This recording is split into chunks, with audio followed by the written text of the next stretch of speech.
the greatest love of all. Every dream is place Yan, grabe ang galing. that you've been dreaming of. To lead you to an lonely place. Find your greatest love.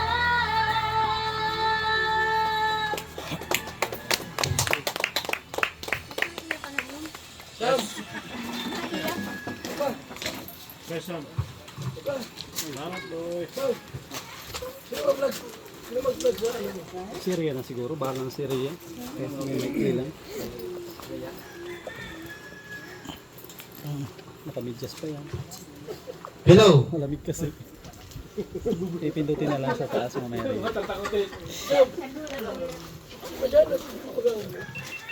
Hello, magandang araw sa ating lahat mga kaibigan, mga kalingap at sa lahat ng ating mga panauhin dito sa ribbon cutting ni Sam Ashley mga kaibigan. At ito na naman ang sinasabi natin, panibagong pabahay na naman ng kalingap. Ito yung sinasabi natin sa inyong lahat na hindi natin nakikita at hindi natin napapansin kasi napupost tayo sa issue, what happened. Pero, andito pa rin yung kalingap. Tuloy-tuloy ang pagtulong. Ito nga mga kaibigan, mga kalingap, at i-open na nga natin yung ating ribbon cutting at tatawagin muna natin si Rhea Olarte sa open remark. Opening prayer. Yan, ipagdasal po natin ang araw na to. O Lord, maraming salamat po sa araw na to. Kahit may bagyo po, binigyan niyo po ng magandang panahon para saksihan po namin ang pag-turnover ng bahay ng pamilyang ito. Maraming salamat Lord sa mga blessings na pinagkaloob niyo po sa amin, lalo na kay Sam Ashley na nagbigay din po ng tulong sa pamilyang ito. At lalo din po kay Kuya Val at Kalinga Prab sa programa po nila. At lalo na din po sa mga sponsors, bigyan niyo po ng magandang pangangatawan at syempre malusog na pangangatawan at ilayo niyo po sila sa mga karamdaman. Itong lahat, Lord, ang aming taos-puso pagsasalamat sa iyo. Sa ngalan ni Jesus. Amen. Ayun, siyempre, bawat event natin at bawat ribbon cutting mga kaibigan, siyempre meron niyang kalingap dance. Sigurado ko ang dancer natin dyan, si Rhea Olarte at saka si Marky. Sama na yung mga nanay dyan. Sama na kayo. Yung mga marunong sumayaw. Sayaw tayo, kahit na anong sayaw, basta masaya. Para masaya tayo. Ayan. Ayan po si Rhea Olarte. Sasamahan siguro ng na dyan, Sam Ashley. Samahan mo na. Ayan, sama-sama para masaya. Ayan. Sige na. Ating mga beneficiaries, Ayan.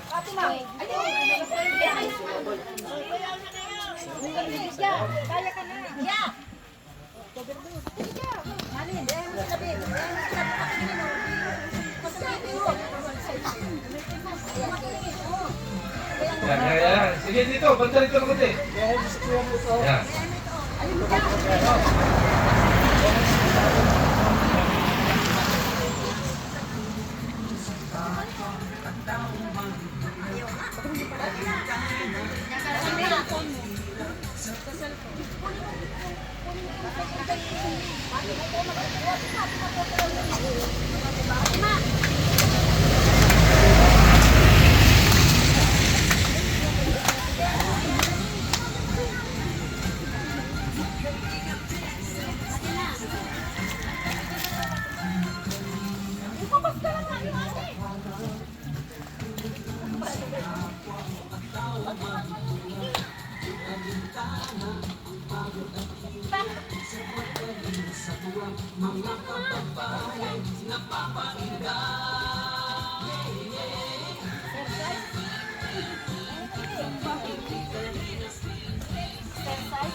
nakabalik sa Ate Rosie? Hindi lang.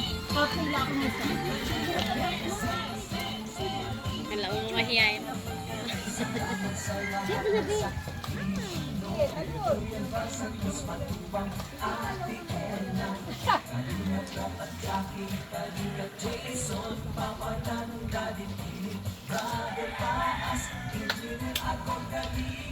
Papawis ito.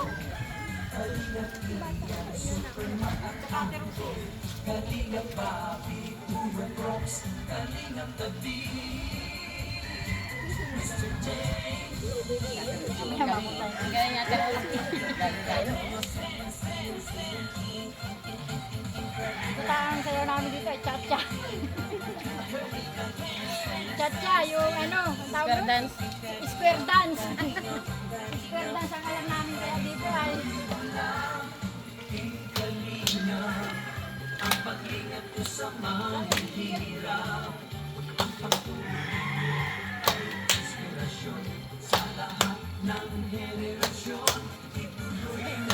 Ito, pakai bukas mo. Buksan niyo. Hindi. May ano.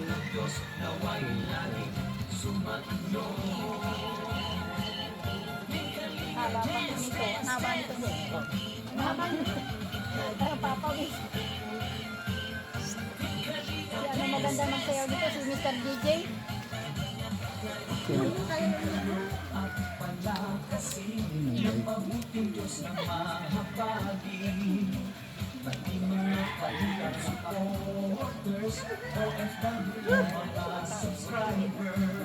Masakay. Hindi ka kasalahan eh. Pakai ako.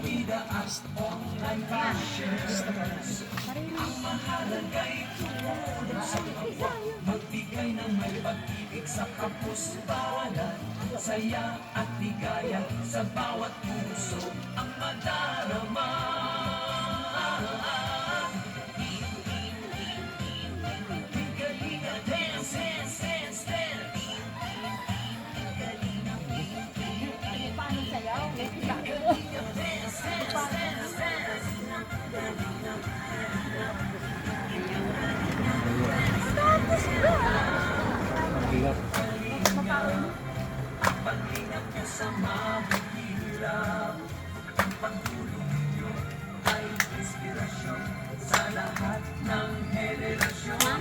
Sierra, smile. Ano mo yun?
Ayun, maraming salamat sa ating mga kalingap dancer.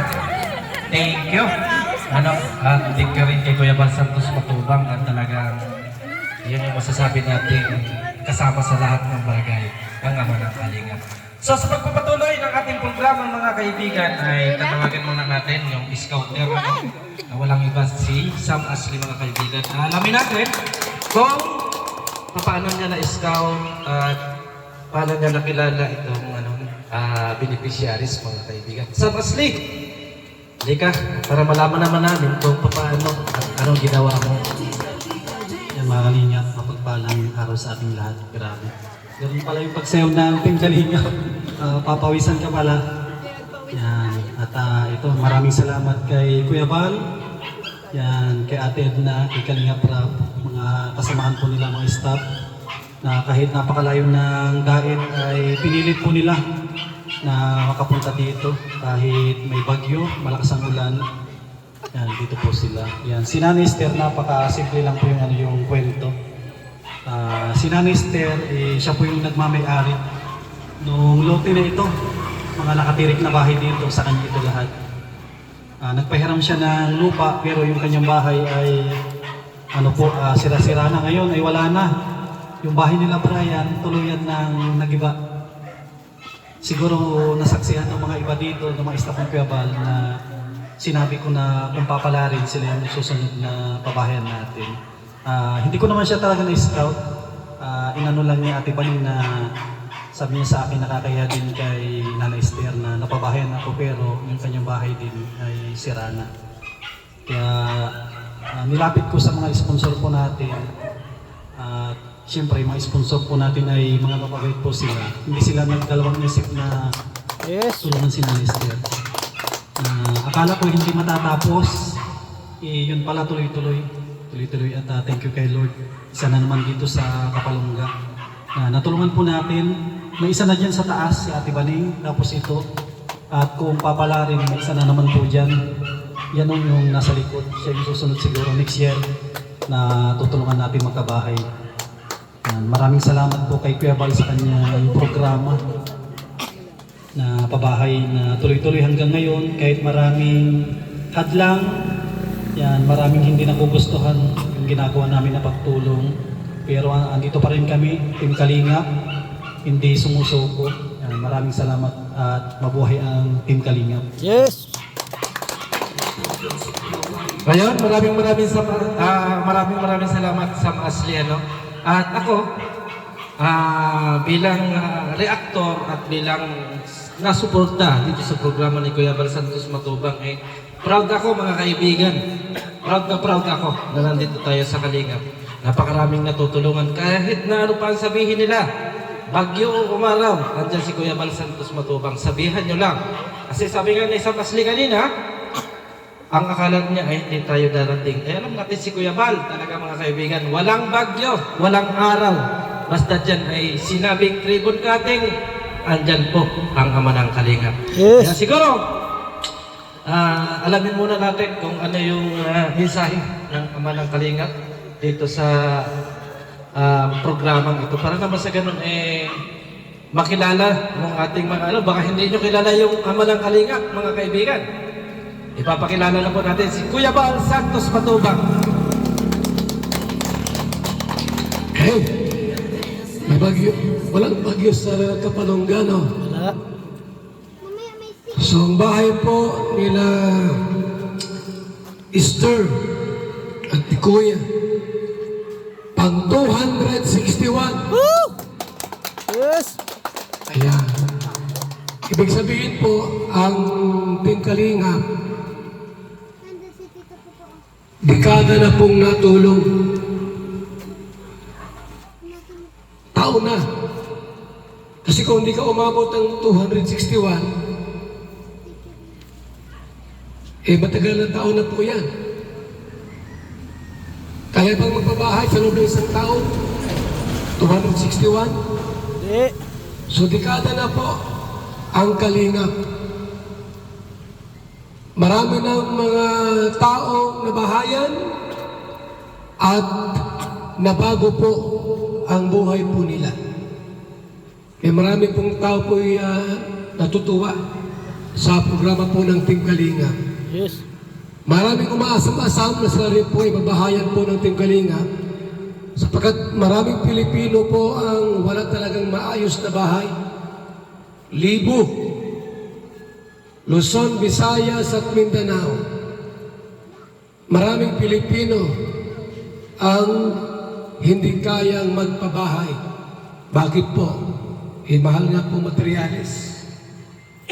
Mahal ang libor. Kaya pangarap ng iba na sana sila po ay matulungan po ng Team Kalinga. So mapalad po kayo, Nay. Sapagkat ang bahay niyo po, ayan na. Yung pangarap niyo dati, na sana magkaroon kayo ng bahay na kaaya-aya, kasiya-siya, maganda, ayan na po. dahil kay Sam Asle. Yes! Talagang tunay at tapat na tumutulong po sa ating programa ng Team Kalingap. Congrats sa inyong pamilya po. Mabuhay po kayo. Yes! So ayun, salamat Kuya Bal Santos Matubang. Alam niyo ba may bubulgar ako sa inyo? Di ba sabi ni Kuya Bal Santos Matubang, 261 yung pabahay ng Kalingap. Hindi niyo ba alam na sa aking paglilibot-libot mga kaibigan ay yung may mga pabahay pa ang Kalingap na walang number. Ibig sabihin, hindi sila nag-umpisa sa 1, wala pa talagang number. More than, ang napag-iimbestigahan ko ay more than 5 pa na pabahay na hindi kasama sa 261. Kaya mga kaibigan, palakpakan natin ang Team Kalingap! Yes! Nakaka-proud, di ba? Kasi, habang ako nandito sa Daet, inaano ko, alin ba yung number 1? Kasi 261 eh. So yung mga narating kong bahay, ay pinagtanong ko, ano pong number ng bahay na yan? Ay, wala pa pong number yan. Wala pa pong number ang bahay na ito. Nagulat ako. Matagal na, walang number. Opo, hindi pa po uso ang number nung pagawan kami ng bahay ni Kuya Bal Santos Matubang. Bulong pa lang yan, mga kaibigan. Ano? Bulong pa. Yun yung inasabi natin mga kaibigan na nandito tayo sa Kalingap.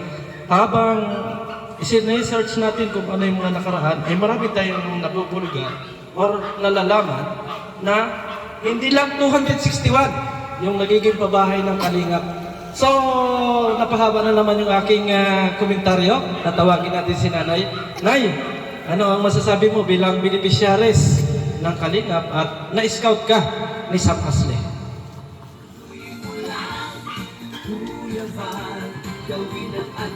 Una po sa lahat, pagpasalamat po sa Panginoon. At pangalawa po kay Kuya Sam at sa mga nagtumulong pong makagawa ng kabuo ng bahay namin. Yun lang. Ba't naiyak ka na eh? Natanong ako, hindi ka dito. Ba't ka naiyak? Parang nalulungkot ka eh, naiyak ka eh. Hindi po na. Ano? Kasi po pangarap ko lang dati yung magkaroon ako ng bahay na bato. Ngayon po natupad na. Well, ano masasabi mo kay dahil Sam po Asle? sa papasalamat nga po ako Kuya Sam sa lahat po ng staff na tumulong mabuo. Yun lang po. Nangarap po ba talaga magkabahay? Ngayon po natupad. Kaya po maraming salamat po sa lahat. Ayun. Akala ko naman kasi kaya umiyak si Nanay. Ay, nalulungkot yung pala ay nasasayahan.